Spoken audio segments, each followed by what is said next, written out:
बारवाटी में पुणी थे खेल ओडिशा प्रीमियर लीग ओपीएल तृतीय संस्करण आयोजन करने को प्रस्तुत होसीए गत 2007 रे ओपीएल मैच प्रथम संस्करण और 2011 रे द्वितीय संस्करण आयोजन कर दीर्घ वर्ष पर पुणी थे ओसीए पक्षर खूब शीघ्र आयोजन हो ओपीएल तृतीय संस्करण अपरपटे ओपीएल मैच माध्यम खेलाड़ी माने सुजोग पाइबे बोली आशा रखिंट ओसीए और क्रीड़ा समीक्षक।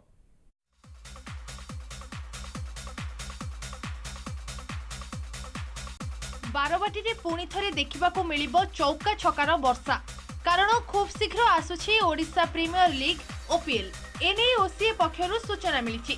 निकटरे इंडिया इंडीज मध्यरे होइतिबा एक दिवसीय मैच को ओसीए सफल आयोजन करि सारिछि। युव क्रिकेटर माननकु अधिक उत्साहित करबा सह सेमाने आगको बढ़ी परिबे बोली आशा रहिछि। ओडिशा रे ओपीएल हेले निश्चित भावे युव क्रिकेटर माननक पई एक सुजोग सृष्टि करिबो बोली आशा रखिछन्ति क्रीड़ा समीक्षक।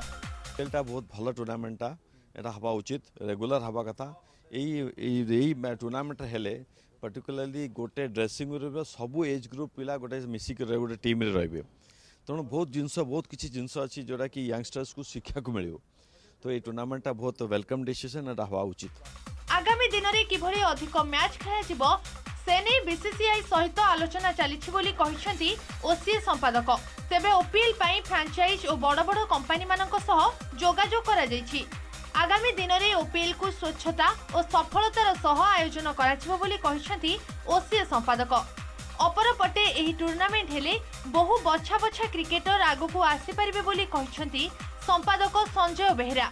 ओपीएल पुणी रिवाइव करवा भल कंपनी मानक नहीं करवा आम क्रिकेटर बहुत एनकरेज होती बहुत क्रिकेटर नुआ नुआ क्रिकेटर आम ओडिशा पाए। दीर्घ वर्ष पर पुणी थे फेरुछि ओपीएल एथिपाई क्रिकेटर महल में स्वागत करा जायछि। कटकरू सत्यदीप करंक रिपोर्ट एमबीसी न्यूज।